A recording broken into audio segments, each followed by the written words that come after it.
सुप्रभात।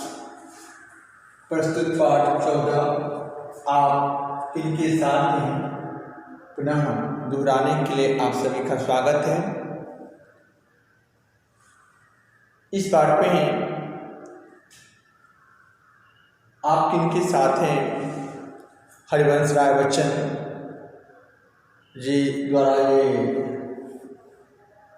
कविता प्रस्तुत है। इस कविता के माध्यम से उन्होंने ये बताने का प्रयास किया है कि जीवन में अनेक चुनौतियों का सामना करना पड़ता है। निरंतर संघर्ष करते रहना होता है। जो व्यक्ति साहस, परिश्रम तथा निर्भयता से कार्य करते हुए अपने सिद्धांतों पर अटल रहते हैं, सफलता उन्हीं के कदम चुमती है। आइए इसी पर आधारित यह पाठ है। इसको पढ़ें और अपने जीवन में इसका उपयोग करें। कविता इस प्रकार है।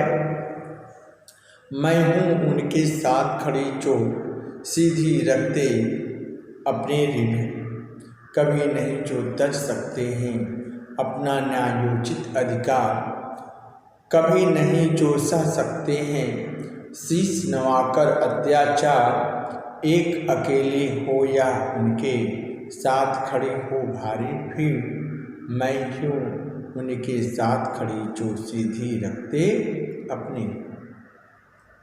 कवि का कथन है, मैं ऐसे लोगों के साथ हूँ जो अपनी रीढ़ को सीधे रखते हैं, अर्थात हमेशा वो तैयार रहते हैं अपने हर कार्यों को करने के लिए, कभी नहीं जो तज सकते हैं अपना न्यायोचित अधिकार। और मैं ऐसे व्यक्ति के साथ हूँ जो कभी अपना उचित जो अधिकार है उसे त्यागते नहीं, उसे करते हैं। कभी नहीं जो सह सकते हैं शीश नवाकर अत्याचार, और कभी भी वह झुककर अत्याचार को सहने का काम नहीं करते, बल्कि उसका मुकाबला करते हैं। एक अकेले हो या उनके साथ खड़ी हो भारी, चाहे वो अकेले हो चाहे उनके साथ कितना हो भीड़ हो, उससे मुझे कुछ फर्क पड़ने वाला नहीं। मैं उन्हीं व्यक्ति के साथ रहूँगा जो अपना न्यायोचित अधिकार नहीं त्यागते और कभी भी वो अत्याचार को सहन नहीं करते। मैं ऐसे लोगों के साथ रहूँगा जो हमेशा अपने न्यायोचित अधिकार और अपने उचित कर्तव्य का निर्वहन करते हैं, निर्भय होकर घोषित करते जो अपने उद्गार विचार, जिनकी जिह्वा पर होता है उनके अंतर का अंगार, नहीं जिन्हें चुप कर सकती है आतातियों की शमशीर, मैं हूँ उनके साथ खड़ी जो सीधी रखते अपनी। कवि का कथन है, निर्भय होकर घोषित करते, यानी जो व्यक्ति निडर होकर के बिना किसी डर का वह अपने अंदर के उद्गार, अपने विचार को प्रकट करते हैं, जिसके हृदय से अंगार निकलते हों, आगे निकलती हों, नहीं जिन्हें चुप कर सकती है आदातियों की शमशीर, और जो कभी भी किसी तलवार, किसी भय से डरते नहीं, बल्कि वो अपने हृदय से अंगार यानी आग उगलने का काम करते हैं, कभी पीछे नहीं हटते। मैं ऐसे व्यक्तियों के साथ हूँ जो अपने रीढ़ को हमेशा सीधे रखते हैं, जो अपने कार्यों को करने के लिए हमेशा तैयार रहते हैं। नहीं चुका करते जो दुनिया से करने को समझौता, ऊंचे से ऊंचे सपने को देते रहते जो न्योता, दूर देखती जिनकी पैनी आँख भविष्य का तमचीर, मैं हूँ उनके साथ खड़ी जो सीधी रखते अपनी। कवि का कथन है, यानी मैं ऐसे लोगों के साथ रहूँगा जो कभी इस दुनिया से समझौता करने का काम नहीं करते, जो मानते नहीं ठान लेते हैं। मैं ऐसे लोगों के साथ जो हमेशा ऊंचे ऊंचे सपनों को देखा करते हैं और उसे पाने की चेष्टा करते हैं और हमेशा वो अपने अंदर की अज्ञानता को दूर करते हैं। मैं ऐसे लोगों के साथ खड़ी हूँ, मैं ऐसे लोगों का साथ दूंगा, ऐसा कवि का कथन है। जो अपने कंधों से पर्वत से बढ़ टक्कर लेते हैं, पथ की बाधाओं को जिनके पाँव चुनौती देते हैं, जिनको बांध नहीं सकती है लोहे की बीड़ी जंजीर, मैं हूँ उनके साथ खड़ी जो सीधी रखते अपने। कवि का कथन है, जो अपने कंधों से पर्वत से बढ़ टक्कर लेते हैं, जो हमेशा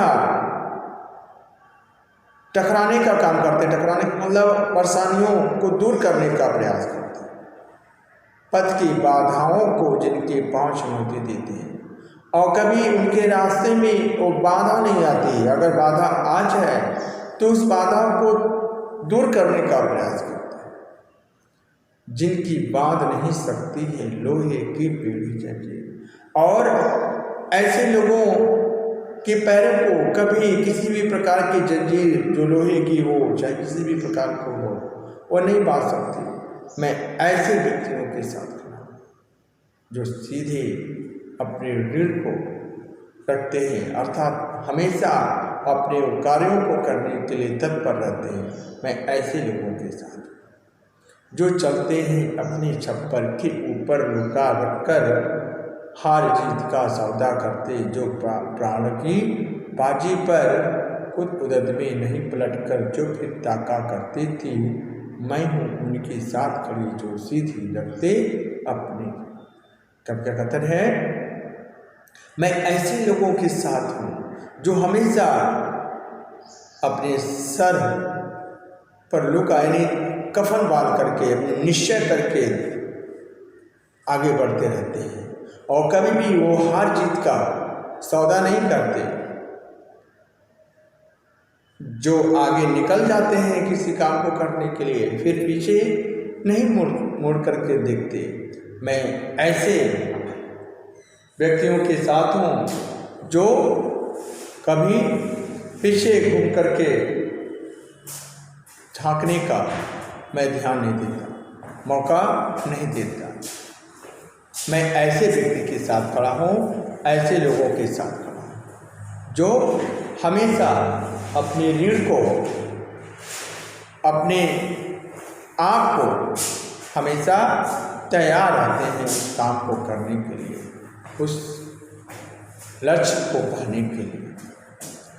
जिनको यह अवकाश नहीं है देखें कब तारे अनुकूल, जिनको यह परवाह नहीं है कब तक भद्रा कब दिशसूल, जिनके हाथों की चाबुक से चलती है उनकी तकदीर, मैं हूँ उनके साथ खड़ी जो सीधी रखते अपने। मैं ऐसे व्यक्ति के साथ खड़ा हूँ जिसके पास कभी किसी प्रकार की छुट्टियाँ नहीं मिलती, अवकाश नहीं मिलता। वो कभी अपने आप को ऐसे नहीं सोचते कि हमारे कब अच्छे दिन आएंगे। इन सभी चीज़ों का वो परवाह नहीं करते। वो नहीं कहते कि कब भद्रा है, कब समय मेरे अनुकूल होगा, इसका इंतजार नहीं करते, बल्कि वो खुद अपने आप को तैयार करते, मुझे यह काम करना है तो मैं इस काम को करूँ। मैं ऐसे व्यक्तियों के साथ, मैं ऐसे लोगों के साथ जो हमेशा अपने कार्यों को करने के लिए तैयार है। तुम हो कौन कहो जो मुझसे सही गलत पथ लो तो जान, सोच सोच कर पूछ पूछ कर बोलो कब चलता तूफान। सतपथ है वह जिस पर अपनी छाती ताने जाते भी, मैं हूँ उनके साथ खड़ी जो सीधी रखते अपने। कवि का कथन है, मैं ऐसे व्यक्तियों के साथ खड़ा हूँ जो हमेशा अपने कार्यों को करने के लिए, अपने लक्ष्य को पाने के लिए हमेशा तैयार है। और कवि का कथन है, तुम हो कौन कहो जो मुझसे। आप कौन हैं? आप कौन हैं ये बताइए ना। सही गलत पथ लो तो जान, सोच सोच कर पूछ पूछ कर बोलो कब चलता तूफान। यानी आप अपने रास्ते जो सही है कि गलत है खुद को पहचानिए। अपने आप से पूछिए कि ये रास्ता मेरे लिए सही है, ये काम मेरे लिए सही है, तो निश्चित रूप से आपका काम अच्छा होगा, सराहनीय होगा। कौन सा रास्ता गलत है ये अपने खुद को पहचानना होगा, अपने खुद को जानना होगा, क्योंकि ये तूफान आपको बता करके नहीं आएगा, ये समस्या आपको बता करके नहीं आएगी। आपको खुद पहचान करके उससे दूर रह करके उससे मुकाबला करना पड़ेगा। सतपथ वह है जिस पर अपनी छाती तानी चाहते भी, सही रास्ता तो वह है जिस पर वीर अपने सीने को फैलाकर हमेशा चलते रहते हैं, कभी भी तूफान से बाधा से डरते नहीं, बल्कि बाधाओं को आ जाने पर उससे मुकाबला करते रहते हैं। मैं ऐसे लोगों के साथ हूँ, मैं ऐसे वीर लोगों के साथ हूँ जो हमेशा अपने कार्यों को करने के लिए, अपने लक्ष्य को पाने के लिए तैयार है। मैं हूँ उनके साथ खड़ी जो सीधी रखते अपने। मैं ऐसे लोगों के साथ हूँ जो हमेशा अपने ऋण को सीधे रखते हैं, अर्थात अपने कार्यों को करने के लिए हमेशा तैयार है। तो बच्चों, ये रहा आप किनके साथ हैं जो जुड़ाने का कार्य के रूप में है, मैंने आप सभी को बताया। तो आपने इस पाठ से क्या सीखा आपको पता चल गया होगा। फिर बता देते हैं बच्चों, बता दें जीवन की चुनौतियों और कठिनाइयों का डटकर और हिम्मत से सामना करते हुए अपने जीवन को व्यतीत करना चाहिए। कभी भी अपने जीवन में कोई चुनौती आए, कोई कठिनाई आए, उससे घबराना नहीं चाहिए, बल्कि उसको दूर करने का प्रयास करें, उसे लड़कर अपनी मंजिल तक पहुंचने का प्रयास करना चाहिए। नहीं तो अगर जो व्यक्ति डरकर हिम्मत हार जाएगा तो अपनी मंजिल को प्राप्त नहीं कर पाएगा। तो इन बातों को ध्यान दे करके अपने जीवन को अच्छे से चुनौतियों से सामना कर और उसको समस्या से निपटने के लिए उसे दूर कर आगे बढ़ते रहना चाहिए, जिससे आप सभी को सफलता प्राप्त हो। तो यही इस पाठ का संक्षिप्त सार है जिसको मैंने आपको बताया। अब मैं आपको बताऊंगा इस पाठ के कुछ मौखिक प्रश्न जो इस प्रकार है। शीश नवाकर कौन अत्याचार सहन करते हैं? तो उत्तर होगा कायर। अपना न्यायोचित अधिकार छोड़कर क्या हम जीवन में सफलता प्राप्त कर सकते हैं? तो उत्तर होगा नहीं। कविता में आए शब्द उदधि का क्या अर्थ है? तो समुद्र। अगला प्रश्न, आततातियों की तलवार किन्हें चुप नहीं कर सकती? तो उत्तर होगा साहसी व्यक्ति को। प्राणों की बाजी कैसे लोग लगाते हैं? तो उत्तर होगा साहसी लोग। अगला प्रश्न, कवि के अनुसार सतपथ क्या है? तो उत्तर होगा सही रास्ता। अब आप लिखित प्रश्न पढ़ेंगे, जानेंगे कवि के अनुसार कैसे लोग सफलता प्राप्त करते हैं। तो इसका सही उत्तर होगा, कवि के अनुसार जो विषम परिस्थितियों में घबराते नहीं, जो परिश्रम, साहस व निर्भयता से अपना लक्ष्य प्राप्त करने के लिए प्रयत्नशील रहते हैं, हर मुश्किलों में डटकर मुकाबला करते हैं, ऐसे लोग ही सफलता प्राप्त करते हैं। अगला प्रश्न है, मैं हूँ उनके साथ खड़ी जो सीधी रखते अपनी रीढ़। इस कविता का भाव स्पष्ट कीजिए। तो उत्तर होगा, इस पंक्ति का यह अर्थ है कि सफलता उन लोगों के साथ रहती है जो जीवन में अनेक चुनौतियों का सामना करते हैं, जिनकी जीवन निरंतर संघर्ष युक्त होता है, जो विषम परिस्थिति में घबराते नहीं, जो परिश्रम, साहस व निर्भयता से अपना लक्ष्य प्राप्त करने के लिए प्रयत्नशील रहते हैं। मनुष्य को कभी डटकर अपने लक्ष्य नहीं छोड़ना चाहिए। अगला प्रश्न है, वीर पुरुष कैसे पद का चुनाव करते हैं? तो उत्तर होगा, वीर पुरुष चुनौतियों से भरे पद का चुनाव करते हैं। वे हर विषम परिस्थितियों को अपने अनुकूल बनाना अच्छी तरह जानते हैं। वे रास्ते में आने वाली हर बाधाओं को मुकाबला करके अपने लक्ष्य की प्राप्ति करते हैं। अगला प्रश्न है, लोहे की जंजीर और बेड़ियां किन्हें बांध नहीं सकती? तो उत्तर होगा, लोहे की जंजीर और बेड़ियां उन लोगों को नहीं बांध सकती जो निर्भीक होते हैं, जिनके पांव पथ की बाधाओं को देख रुकते नहीं, जो निरंतर संघर्ष करते रहते हैं, उन्हें कोई जंजीर और बेड़ियां बांध नहीं सकती। अगला प्रश्न है, क्या कविता का शीर्षक आपको उचित लगता है? कारण बताएं। इस कविता का शीर्षक बिल्कुल उचित लगता है।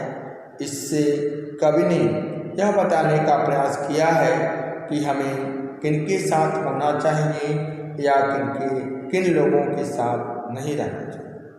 उन लोगों का जो किसी भी विषम परिस्थिति में चिंतित नहीं होते और अपने लक्ष्य की प्राप्ति के लिए अग्रसर होते हैं।